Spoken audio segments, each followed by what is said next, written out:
Señoras y señores participantes, tengan ustedes muy buenas tardes y sean bienvenidos a la charla informativa sobre delitos electorales dirigida al Ministerio Público. Reciban un cordial saludo a nombre del presidente del Jurado Nacional de Elecciones, magistrado Jorge Luis Salas Arenas, y el director de la Escuela Electoral y de Gobernabilidad, doctor José Alfredo Pérez Duarte. El día de hoy nos acompaña el abogado Ronald Angulo Zabaleta, director general de Defensa Jurídica del Jurado Nacional de Elecciones. El doctor Angulo es abogado de la Universidad Particular Inca Garcilaso de la Vega y magíster en Derecho Penal por la Universidad Alas Peruana. Tiene experiencia en la defensa jurídica del Estado de más de 22 años consecutivos, habiéndose desempeñado como Procurador Público del Jurado Nacional de Elecciones, Procurador Adjunto del Tribunal Constitucional, Procurador Público encargado del Consejo Nacional de la Magistratura, de la Procuraduría Pública de la PCM, de la Procuraduría Pública de su Salud y de la Procuraduría Pública de la Contraloría General de la República. Ha realizado otros estudios de especialización en el extranjero, como el curso superior sobre lavado de activos y litigación oral en la ciudad de Panamá, técnicas avanzadas con examen de testigos en la Universidad de Leyes de California, Estados Unidos, curso internacional sobre litigación oral en la Universidad de Medellín, Colombia, pasantía internacional de litigación oral en la ciudad de Santiago de Chile, curso de posgrado, la prueba y la investigación en el proceso penal en la Universidad Castilla de la Mancha, Toledo, España, entre otros.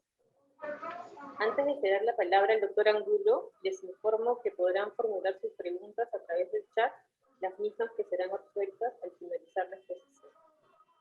Adelante, doctor. Gracias, Susana. Participantes, tengan todos ustedes muy buenas tardes. Quiero, en primer lugar, agradecer a la Escuela Electoral del Jurado Nacional de Elecciones por la oportunidad que me brinda para poder compartir con ustedes esta pequeña charla sobre los delitos electorales, que es un tema bastante interesante y que no se estudió mucho en la doctrina aquí en el Perú. Antes de iniciar el análisis de los tipos penales sobre delitos electorales que el Código Penal establece, sería bueno tocar algunos aspectos generales con relación a este tema. Empezamos entonces diciendo que de acuerdo al diccionario electoral del Instituto Iberoamericano de Derechos Humanos, ¿no?, los delitos electorales se definen como aquellas conductas, acciones, incluso omisiones atentatorias contra los principios que han de regir un sistema electoral en un Estado democrático y que por su propio carácter peculiar son definidas y castigadas por lo general no en el Código Penal, sino en una propia ley electoral, ¿no? En el caso del Perú, tenemos un Código Penal y también tenemos una ley especial electoral, que es la Ley Orgánica de Elecciones, por ejemplo, ¿no? Otros autores definen a los delitos electorales como el conjunto de conductas dolosas y culposas, violatorias de las garantías establecidas en la ley y que atentan contra la obligación de emitir el sufragio, recortar de una u otra forma su libertad de emisión, entrañan en el cumplimiento de funciones electorales o de modo más amplio y general, inciden compulsivamente sobre las garantías con que los ordenamientos electorales democráticos rodean el proceso electoral en su conjunto. Pero si nosotros buscamos una definición del delito electoral en el Código Penal de 1991, nos vamos a encontrar con la grata sorpresa de que no hay ninguna definición, ¿no? Caso distinto ocurre, por ejemplo, en el Código Electoral de Bolivia, donde en su artículo 194 establece claramente qué cosas son los delitos electorales y hace una definición, ¿no?, señalando que es toda acción o omisión dolosa o culposa violatoria de las garantías que establece este código, ¿no?, y por lo tanto constituye un delito electoral. Particularmente, vamos a encontrar una definición de los delitos electorales en el artículo 251 de la Ley Especial de Partidos Políticos de Guatemala, que establece que se comete un delito electoral quien por dolo o por culpa realice actos u omisiones contra el proceso electoral para impedirlo, suspenderlo, falsearlo y alterar sus resultados. Pero como vuelvo a repetir, en el Perú, tanto el Código Penal, que establece conductas, ¿no?, relacionadas a los delitos electorales, como la Ley Orgánica de Elecciones, no contemplan una definición de los delitos electorales. Entonces, resumiendo, podríamos considerar una definición más acercada a la ley de los delitos electorales como todas aquellas acciones u omisiones que de una forma u otra lesionan o ponen en riesgo el proceso electoral, vulnerando la normativa que intenta garantizar la transparencia y la limpieza del mismo. Aquí también quisiera detenerme un momento para poder comentarles que de acuerdo a una investigación que hicimos en su oportunidad en la Procuraduría, ya por el denso número de expedientes judiciales sobre delitos electorales, pudimos advertir que en la doctrina existe un cierto sector que considera que existen tanto delitos electorales como delitos eleccionarios. Y otro sector, que es el sector dominante de la doctrina, considera que los delitos eleccionarios están dentro de los delitos de elecciones, ya que los delitos eleccionarios serían aquellos que se dan solamente el día de las elecciones. Y por lo tanto, ese día estaría dentro del proceso electoral. Por eso es que la gran mayoría considera los delitos eleccionarios, vuelvo a repetir, como parte de los delitos electorales. Un ejemplo claro de la definición de delitos eleccionarios lo tenemos en el Código Penal de Guatemala también, ¿no? En el título de lo referente a los delitos contra el orden institucional, en sus artículos 407 407A al 400E, donde desarrolla justamente ciertas conductas sobre delitos electorales, pero solamente que se desarrollan o que se produce el día de las elecciones. Siguiente, por favor, Susana. Siguiente. ¿Cuál es el bien jurídico o penalmente protegido en este tipo de delitos electorales? Nosotros consideramos, y también por la propia experiencia, y también por la definición de algunos autores, que el bien jurídico protegido sería el derecho de sufragio, ¿no?, que es el medio por el cual todos los ciudadanos ejercitan su derecho de participar en la vida política del país a través del voto, ¿no? Pero también debemos indicar que hay casos en donde no está directamente el bien jurídico penalmente protegido, no está directamente relacionado a lo que es el al derecho de sufragio, sino al proceso electoral en sí. Por ejemplo, el artículo 382 de la Ley Orgánica de Elecciones establece de que es como delito cuando en un proceso electoral participan uniformados, ¿no?, de las manifestaciones y actos políticos, ¿no?, vestidos de militares, ¿no? Y lo que se pretende ahí es conservar justamente la tranquilidad del proceso electoral, ¿no?, y evitar justamente que haya incidentes, ¿no?, en donde se vean involucrados miembros de las Fuerzas Armadas y Policiales. Siguiente, por favor. ¿Cuáles son las fuentes de los delitos electorales en nuestro país? Ya yo al principio he tocado este tema referencialmente, les manifesté que hay dos normas que regulan los delitos electorales. Una de ellas es el Código Penal de 1991 y la otra es la Ley Orgánica de Elecciones, la 26859 del 1 de octubre de 1995. Siguiente, Susana.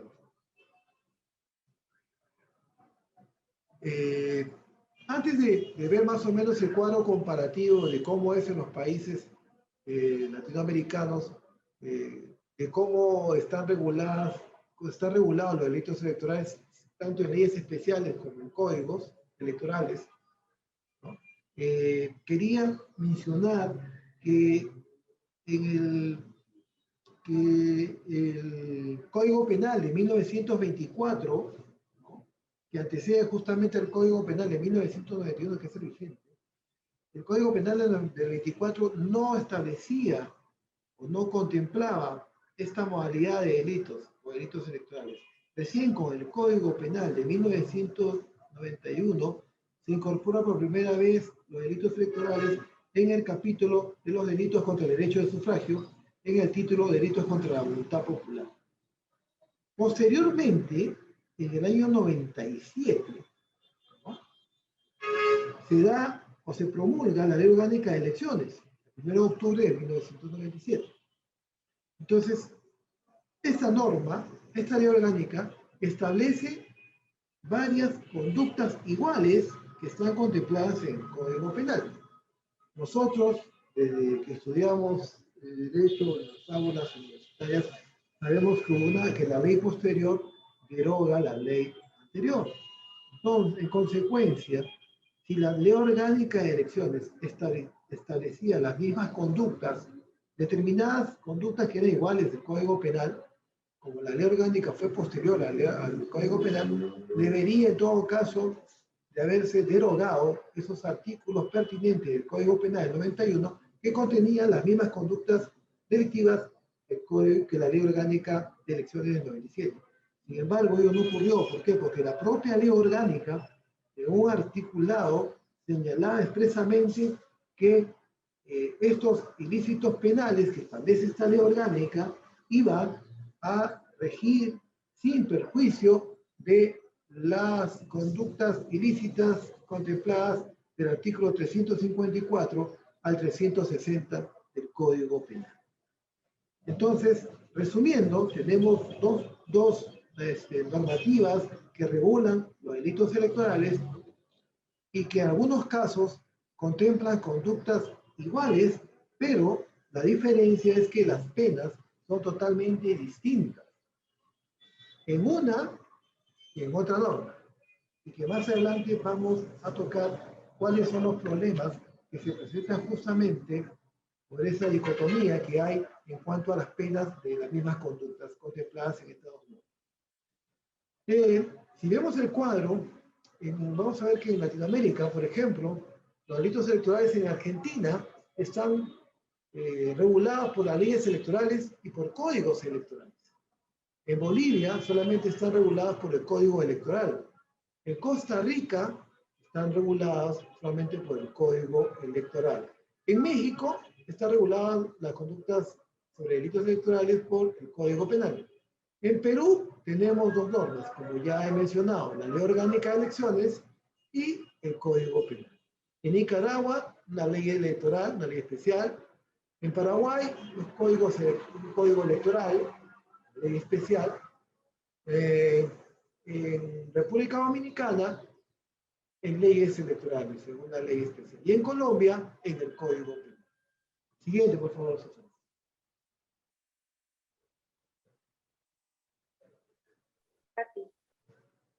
Gracias. Entonces, pasaremos a analizar, sin más preámbulos, las conductas reguladas tanto en el Código Penal como en la Ley Orgánica de Elecciones.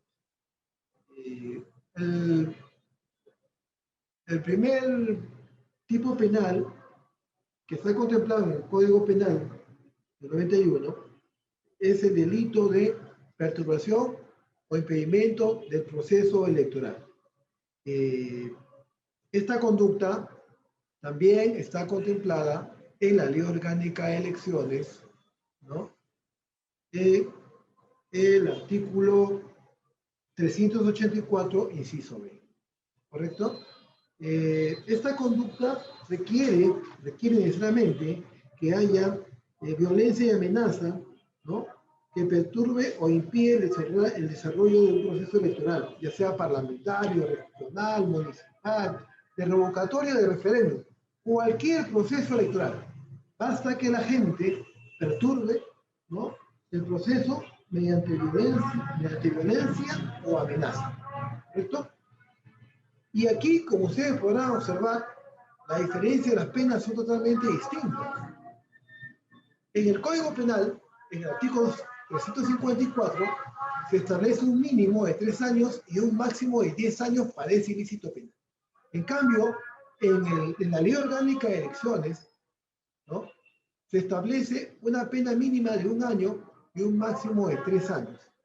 Entonces, noten que es bastante diferencial, ¿no?, el mínimo y el máximo del cuanto de la pena en ese delito, que es el mismo, ¿eh? Es el de perturbación y impedimento de proceso electoral para los dispositivos legales. Después tenemos en el artículo 355 del Código Penal, tenemos el delito de impedimento del ejercicio del derecho de sufragio. Este delito requiere también violencia y amenaza, ¿no?, con el fin de impedir que el elector ejerza su derecho de sufragio o obligue a hacerlo en un sentido determinado.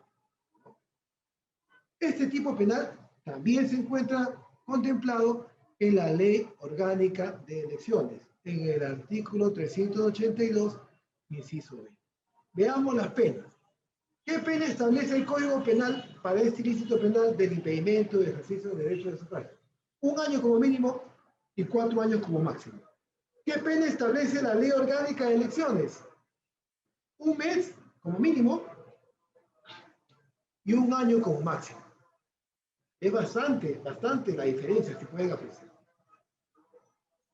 El tercer delito que establece el artículo 356 del Código Penal es el delito de inducción a no votar o hacerlo en sentido determinado, ¿no? ¿Y acá qué se requiere? Se requiere que la gente, mediante dádivas, ventajas o promesas, ¿no?, trate de inducir a un elector a no votar o a hacerlo en un sentido determinado con el fin, lógicamente, de favorecer a un determinado candidato o a una agrupación política. ¿No? Es lo que generalmente se llamamos en el argot popular el delito de corrupción del voto, ¿no? También ya estaba en la época de Roma, pero ahí las sanciones eran más drásticas, ¿no? Allá en Roma, si tú corrompías con el voto, antiguamente se castigaba con la muerte. Lógicamente que las civilizaciones van evolucionando y el derecho, como toda ciencia, se va transformando, y entonces las penas van cambiando, ¿no?, las sanciones van cambiando. Pero, como vuelvo a decir, este delito requiere, en todo caso, la promesa de remuneraciones, recompensas, para que la gente pueda concretar su propósito, ¿no?, de convencer al elector, ¿no?, de que no vote o que vote en un sentido determinado. Yo les voy a contar una experiencia. Una vez, fui designado como fiscalizador de unas elecciones generales y nos fuimos a Puno, un distrito de Puno que no me acuerdo el nombre ahorita, pero era más o menos como 4 metros del mar, y a nivel del mar. Y entonces estábamos en el colegio que estábamos asignados, tomando nota de todos los incidentes, y nos comunica que en un colegio contiguo habían encontrado botas, unos kilos de arroz, una bolsa con arroz, con azúcar, ¿no?, y que unas personas estaban ofreciendo para favorecer a una determinada agrupación política o para que voten a su favor. Inmediatamente nos constituimos, tomamos el carro, porque tenemos un carro asignado justamente al grupo que estamos trabajando, pero llegamos y no encontramos a nadie. O sea, aparentemente las personas o los agentes que estaban incurriendo en ese ilícito penal, al verse descubiertos, simplemente se fumaron, se desaparecieron, y encontramos las bolsas con los víveres y los zapatos, unos zapatos para los agricultores, unas botas. Entonces, el fiscal, lógicamente, levantó un acta pero no pudimos determinar quién era el responsable. Entonces, al final de cuentas, ahí la investigación se archivó, porque como le digo, no se pudo determinar quién era la persona o las personas que estaban repartiendo justamente esos víveres o esas prendas para que voten a favor de una determinada agrupación política, porque tampoco se establecía, o sea, en la bolsa no estaba el nombre de la agrupación política o el nombre de un candidato, simplemente eran bolsas transparentes o unas blancas, y las botas tampoco tenían número o tenían símbolo. Ahora, también hay que señalar que nosotros aquí en la Procuraduría hemos tenido varios casos de delitos de inducción a no votar o hacerlo en sentido determinado. Pero en realidad la mayoría de estos delitos se han archivado porque es bien difícil comprobar o verificar que la persona ha votado, ¿no? Ha votado a favor de ese candidato. Porque como ustedes saben, el voto es secreto, obligatorio, secreto y universal. Entonces viene la gente y dice, yo quiero que tú votes por mi candidato, para lo cual te voy a donar una cierta cantidad de dinero. Toma, te regalo estos 300 soles, se me ocurre. La persona le puede decir que sí, pero cuando va a emitir su voto en la Cámara Secreta, puede votar por el candidato que a él mejor le parezca. Entonces, ha habido ciertas situaciones que se han investigado y donde no se ha podido comprobar que efectivamente el delito se ha perpetrado. Bien, entonces pasamos al siguiente ilícito penal en cuanto a delitos electorales, que sería el delito de suplantación de votante.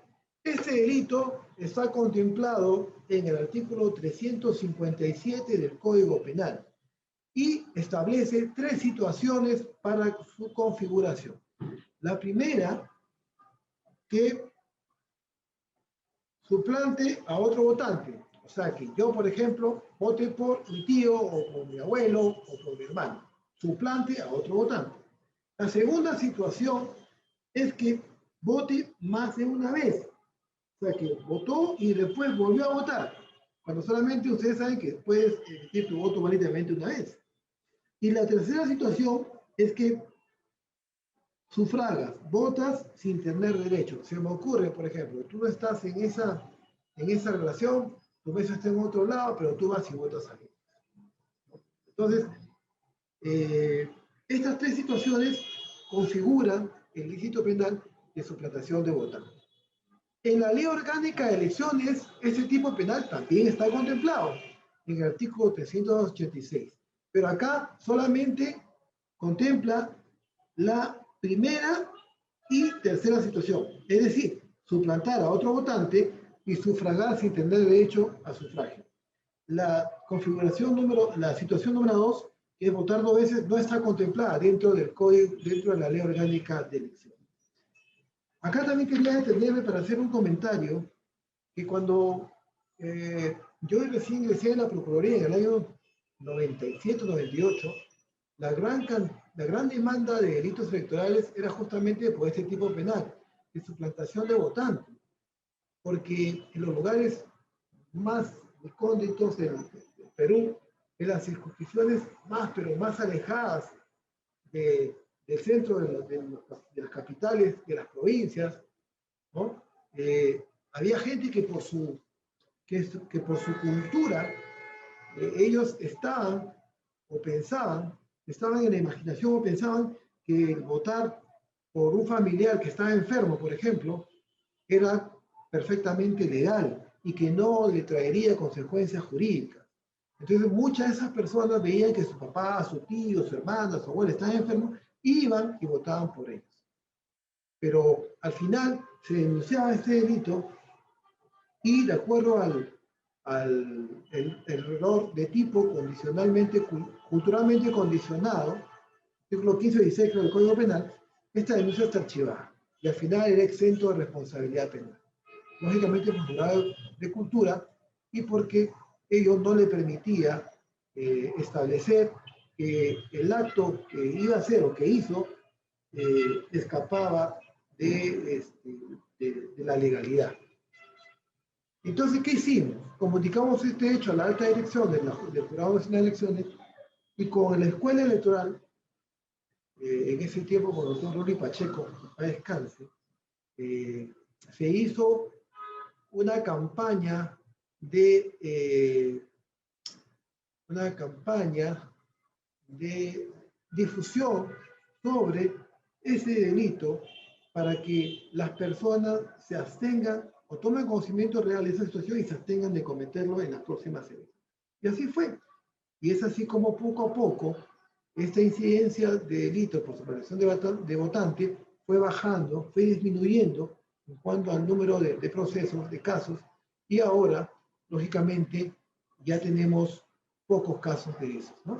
Estuve leyendo que la OMPE, como en este caso usamos mascarillas para ir a votar justamente por el tema de la pandemia, la OMPE que ha establecido si el presidente o los miembros de mesa tienen alguna duda, ¿no?, sobre la identidad de la persona que está yendo a votar, que está en ese momento en la mesa y que pide su cédula de votación con su DNI, entonces ellos han establecido, la OMP ha establecido, que el presidente o los miembros le pueden solicitar al elector que por un minuto se retire la mascarilla para poder apreciar su rostro.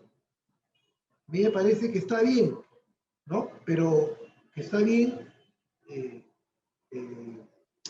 esa determinación para verificar su rostro, pero no sé si un minuto sea suficiente para que los miembros puedan verificar algún rasgo característico, ¿no?, facial, ¿no?, o en todo caso de la ficha que aparece en el registro electoral.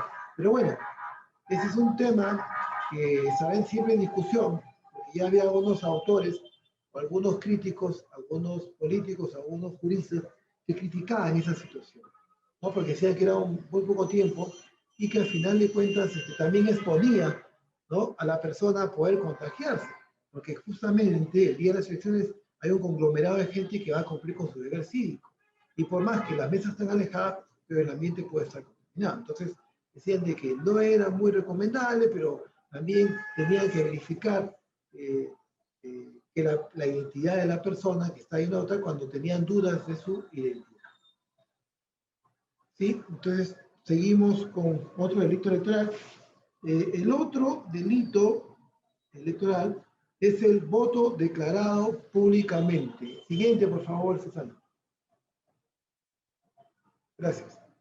Voto declarado públicamente durante el acto electoral. Este tipo penal se encuentra tipificado en el artículo 378 del Código Penal, ¿no?, 358 del Código Penal, y establece como una pena mínima no mayor a 1 año, ¿no?, hasta 20 o 30 jornadas, ¿no?, de prestación de servicios comunitarios.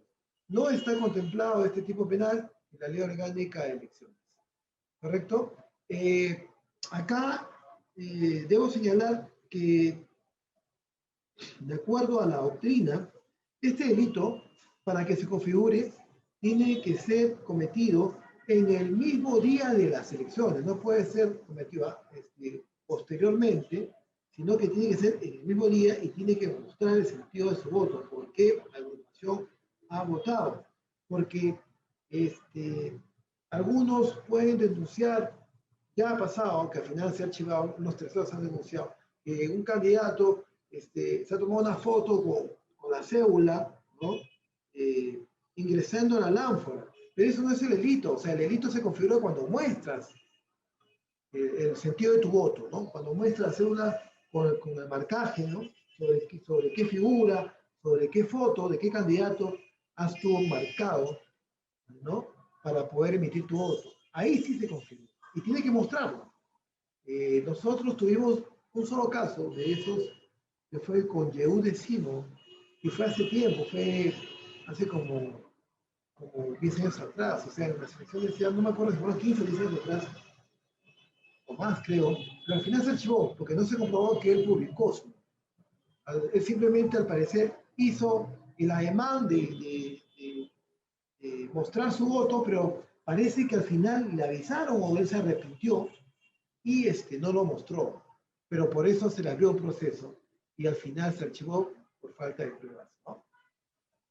Bien, entonces tenemos también otro tipo penal que es atentados contra el derecho de sufragio, que está contemplado en el artículo 359 del Código Penal, ¿no?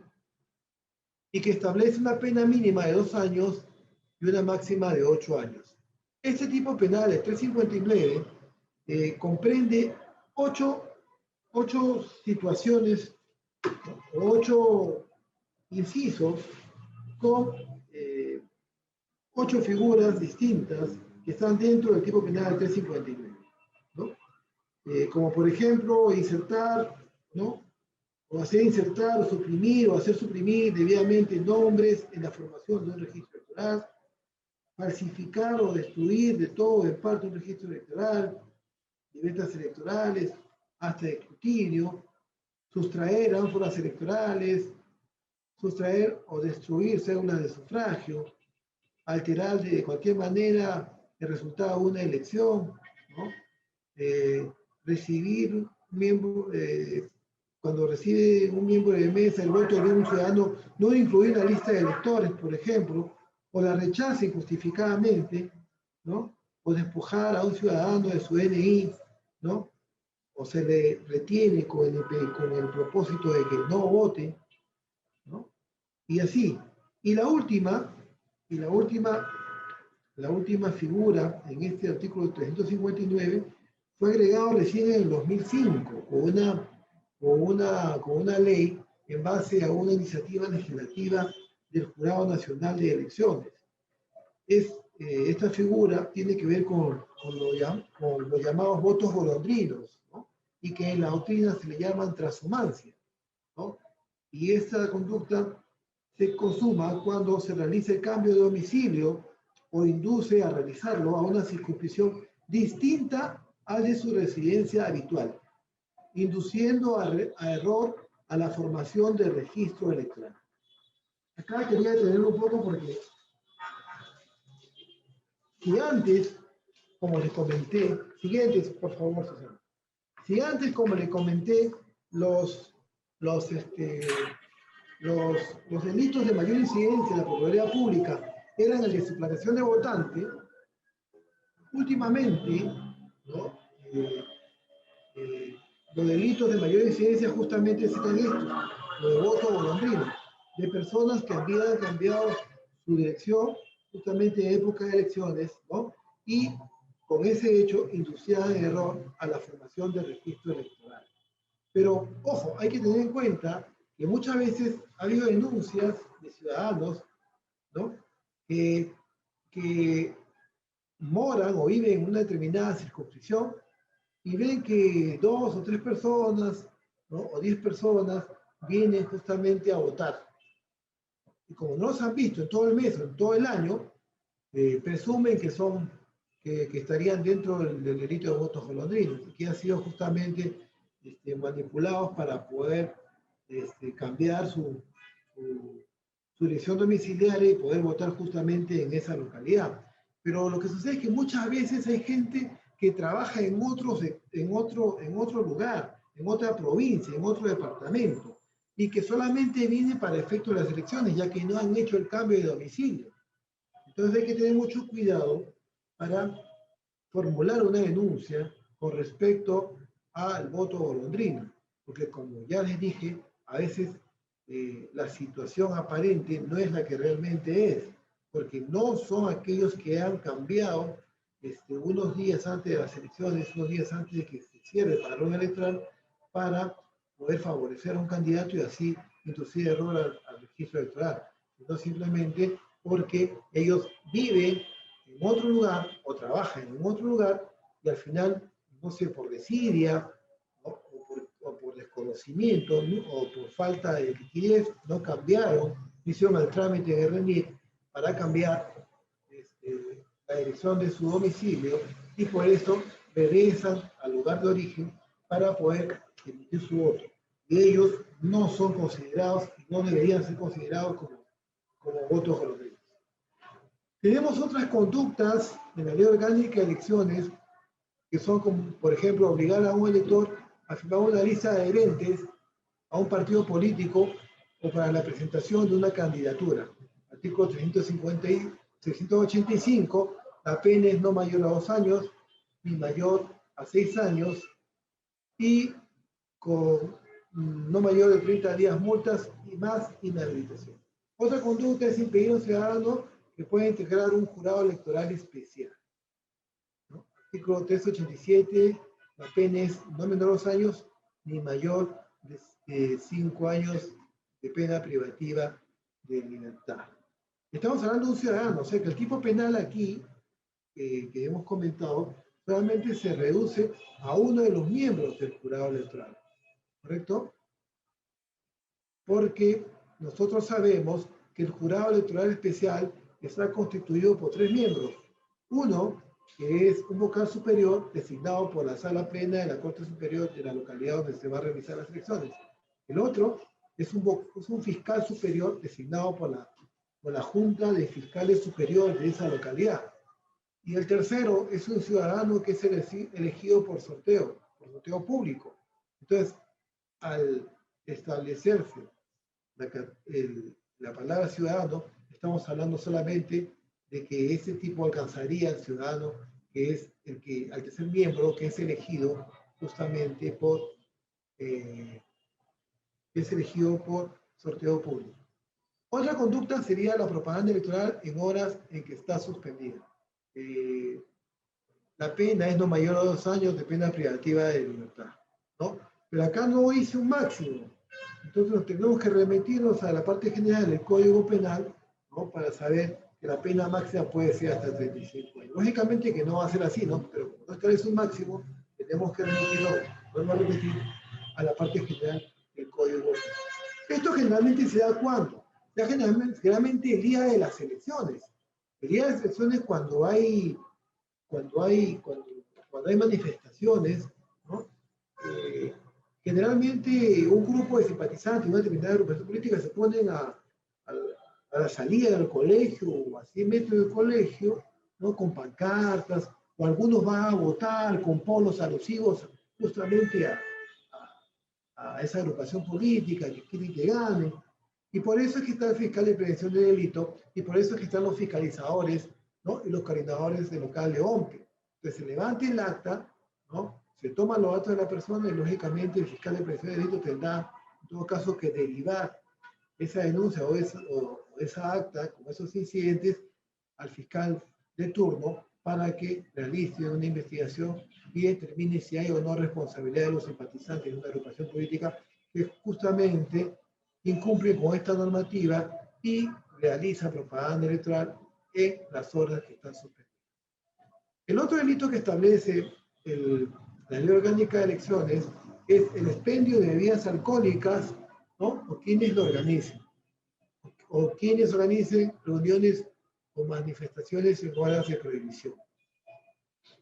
Aquí también quiero referirme a que nosotros tenemos cierta cantidad de procesos por expendio de bebidas alcohólicas, pero al final se llega a la conclusión anticipada de la investigación preliminar, porque ni siquiera pasamos a un proceso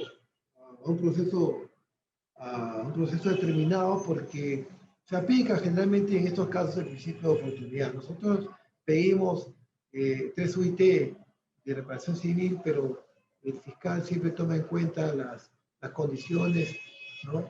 Económicas de la persona que está siendo investigada, del imputado o imputada, y lo establece, y en base a eso establece un monto de la reparación civil. Ojo que la norma habla de expendio, no de que estén tomando. Muchas veces se ha intervenido locales, pero ha habido un problema ahí porque ellos han estado tomando ahí, ¿no? Entonces, algunos decían, no, pero yo he venido acá ya con mis cervezas, he venido a comprar, y la señora no me ha querido vender, y ya estaban medio mareados, ¿no? Y ahí venía la discusión, quién era responsable, ¿no? y al final se le abría proceso a la señora que era que era la propietaria del local, o el propietario local, porque se presumía que ellos habían vendido el licor, ¿no? Porque ellos estaban dentro, estaban tomando. Otras veces, yo me acuerdo que en un caso se archivó una denuncia de expendio de bebidas alcohólicas porque solamente habían dos botellas ahí en la puerta, ¿no? En la puerta cuando hacen el operativo, habían dos botellas de cerveza en la puerta vacías, ¿no? Lógicamente, en la puerta del local, y por eso se le abre la investigación. Al final se determinó que ella no había vendido esa cerveza, simplemente porque también estaban vacías. Entonces al final se archivó la investigación.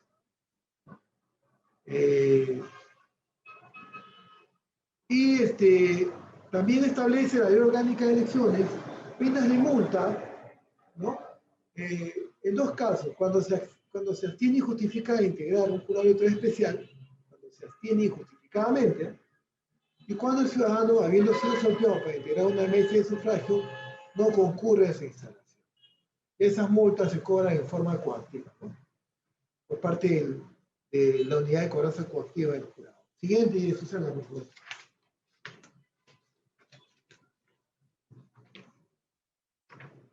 Las penas aplicables en este tipo de delitos son la pena privativa de libertad, la prestación de servicios comunitarios, la pena de multa y la inhabilitación. Siguiente, Susana. Acá donde yo quería llegar y quería ser un poco más incisivo.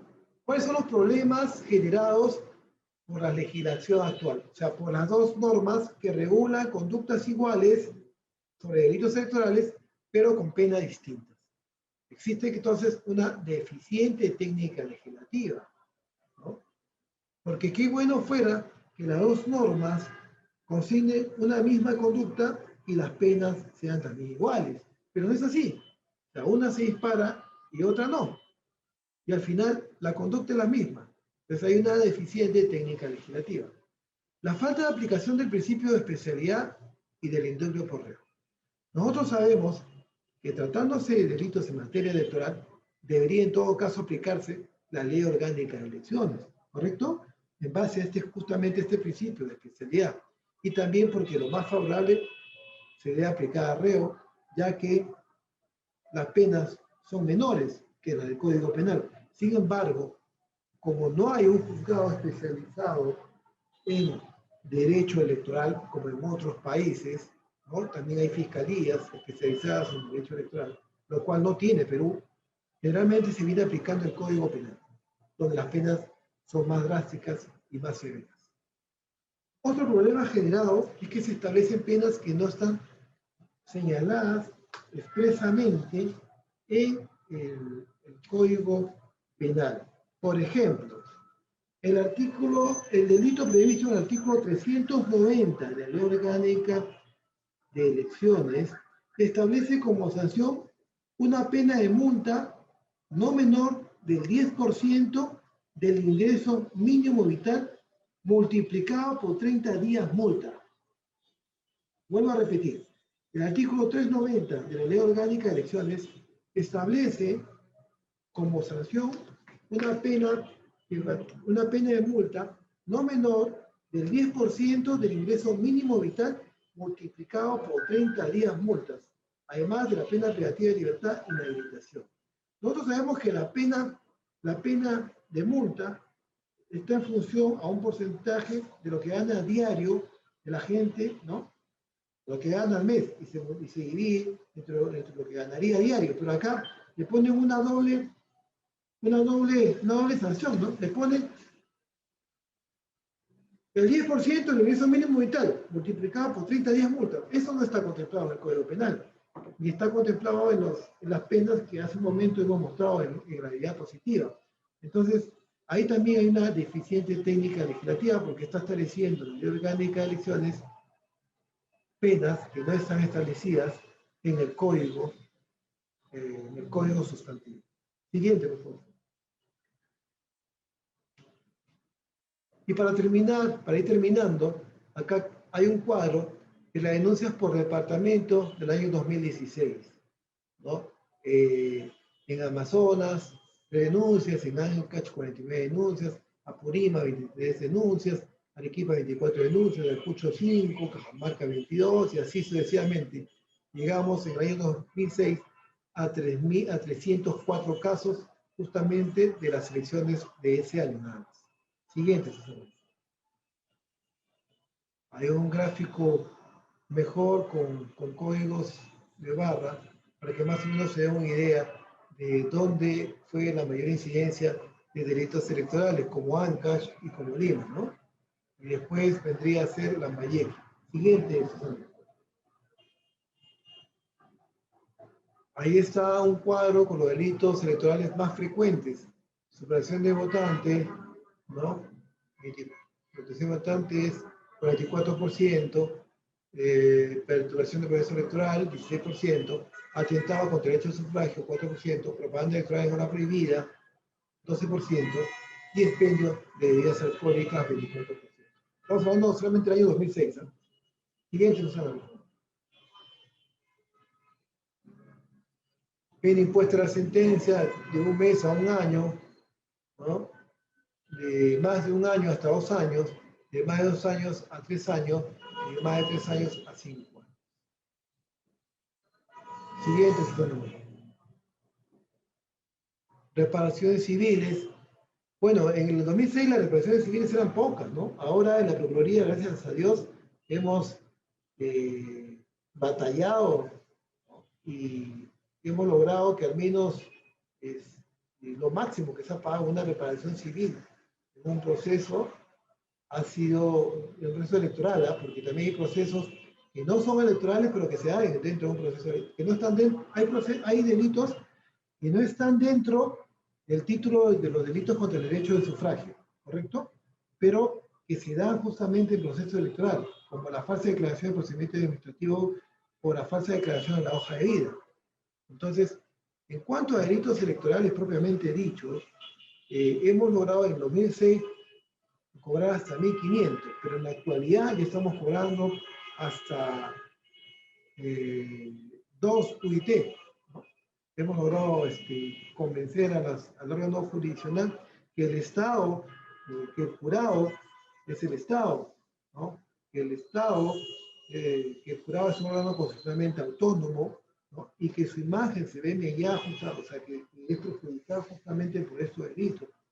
Y entonces las reparaciones civiles eran ínfimas, tenían que estar en función al resarcimiento del daño ocasionado al supremo ente electoral.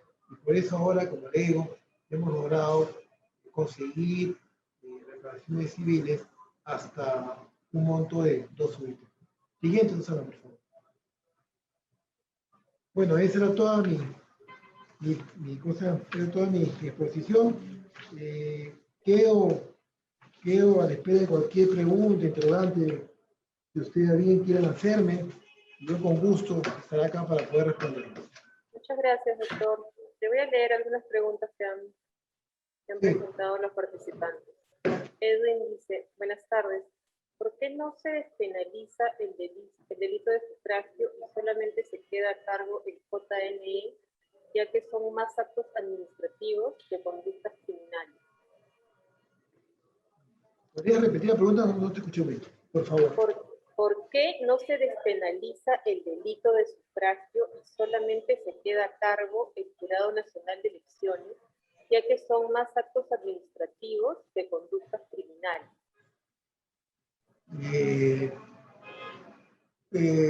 Nosotros consideramos que no son más actos administrativos. Los actos administrativos en todo caso tendrían que ver con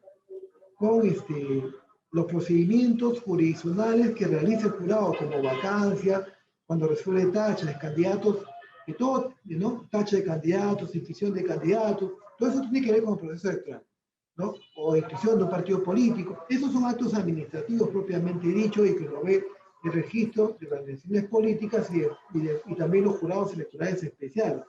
Pero el otro tema tiene que ver directamente con las conductas ilícitas. Nosotros sabemos que la función del jurado es fiscalizar que las elecciones traduzcan la voluntad popular expresada en las urnas por los electores, ¿no? Pero ¿qué sucede si las justas electorales se ven afectadas, ¿no? O amenazadas por actos que ponen en riesgo justamente la transparencia del proceso electoral? Ahí estamos hablando de un ilícito penal. Por eso es que esto no se podría despenalizar. Porque tanto acá como casi todas las partes del mundo consideran el delito electoral como todos aquellos que atentan contra el proceso electoral. Por ejemplo, si quema unas ánforas o se ingresa a un local de votación, ¿no? A viva fuerza, mediante violencia, y comienzan a quemar las ánforas, las actas, porque no están de acuerdo con los resultados, eso no podría ser considerado como un procedimiento administrativo, tendría que ser considerado como una conducta ilícita, ¿correcto? Entonces, por eso es que consideramos que no se podría despenalizar los delitos electorales porque en realidad tiene sustento y lo que se busca es garantizar el derecho al sufragio de los electores.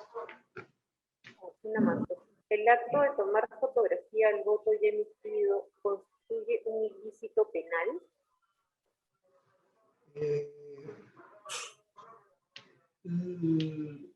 No he tenido un caso de esos, pero no está contemplado dentro de los tipos penales. Y como ustedes saben, de acuerdo al principio de legalidad, ¿no? La conducta ilícita tiene que estar contemplada en la norma para ser considerada como tal. Si no está considerada como tal, no podríamos hablar de un delito, ¿no? El delito de publicidad de voto es cuando tú muestras tu voto. No dice que tú le tomes una fotografía, sino que muestres tu voto, ¿no? Que hagas este acto. En cambio, una fotografía no. Por extensión, podría darse un caso en que siente que pueda sentar jurisprudencia en nuestra legislación, sí lo podría hacer. Pero yo particularmente, en este caso, nosotros consideramos particularmente que no sería un delito electoral, porque no está contemplado en la norma. Si el elector denuncia que le han entregado una cédula ya marcada por un candidato, ¿qué ilícito se comete? ¿A quién se atribuye? ¿Y cómo se debe proceder en ese acto? Primeramente tendría que determinar quién entregó la cédula. Tendría que ser, en todo caso, el presidente o algún miembro de mesa. Eso es lo que yo entiendo. Como si le ha entregado una persona que estaba pululando ahí por el local de votación y le entregó la cédula. Hay que determinar primero eso.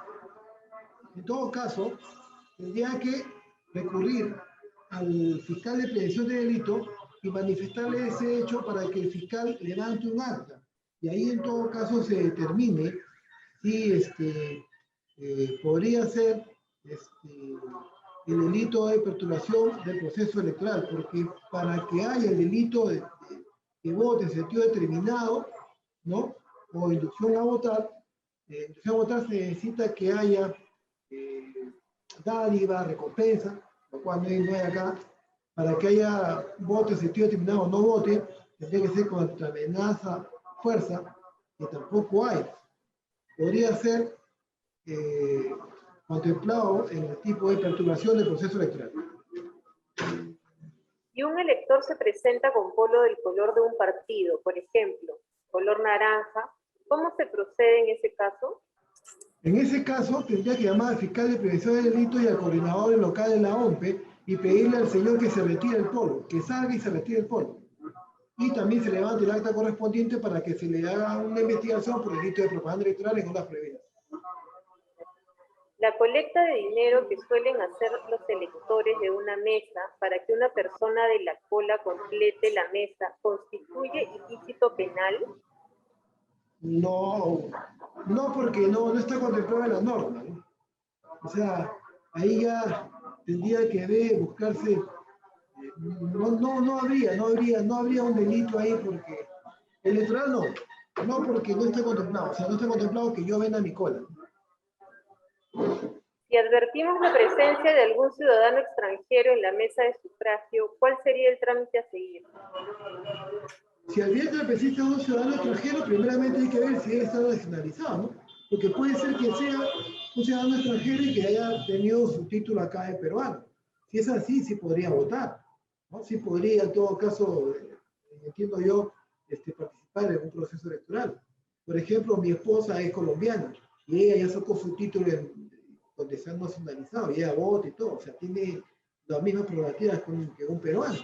En todo caso, primero había que determinar si el extranjero está o no nacionalizado. Si no está nacionalizado, no podría intervenir en una mesa de sufragio o un proceso electoral. Tendría que llamarse al fiscal de prevención de delito y al coordinador de OMPE para que justamente levanten el acta y hagan que este señor se retire y entre el primer miembro suplente en su reemplazo. ¿Cómo sancionar la publicidad de voto mediante redes sociales? El código establece ahí una pena, ¿no? Pero no habla de redes sociales, o sea, no habla de que la publicidad de voto se da mediante redes sociales. Dice que tiene que ser en ese mismo momento. O sea, para que el delito de publicidad de voto es un delito instantáneo. Se da cuando el elector, vuelve a repetir, muestra su voto en el momento de la votación, cuando va a votar, no después, no en 10 minutos después, 20 minutos después, no, sino en ese momento, antes de que ingrese su cédula de votación marcada al ánfora, ahí se configura. Y entiendo que las redes sociales va a ser después, ¿no? Y aparte, el tipo penal no habla de que la publicidad de voto se haga por redes sociales, simplemente dice que tiene que ser instantáneo y que tiene que ser en ese mismo acto. Se debe llamar al fiscal designado para cada colegio, no al fiscal de prevención. Se están confundiendo roles, dice Pedro Eloy del Carpio Soto. Bueno, el que generalmente nos apoya es el fiscal de prevención de delitos, porque justamente es para prevenir. Pero creo que obviamente también están enviando a fiscales designados para cada local de votación, ¿correcto? Pero al final, el fiscal que va a asistir a un determinado local, si es un fiscal designado, tendría que hacer la labor de un fiscal de prevención de delitos, porque justamente es prevenir que no haya ningún ilícito penal. Si advierte que hay un ilícito penal, tendría ya que pasarlo al fiscal de turno, o en todo caso, él formalizar la investigación, o derivarlo o abrir una investigación, o derivarlo al fiscal de la localidad, ¿no? O del sector. ¿En qué delito incurriría un director de colegio si no facilita los ambientes del colegio a la OMPE antes de la fecha del sufragio? Violencia y resistencia a la autoridad, porque ella tiene que cumplir con un mandato legal, ¿no? Gracias, doctor. Bueno, agradecemos nuevamente al doctor Angulo y a todos los participantes en esta charla. Muy buenas tardes a todos. Gracias. Hasta luego. Gracias, Rosana.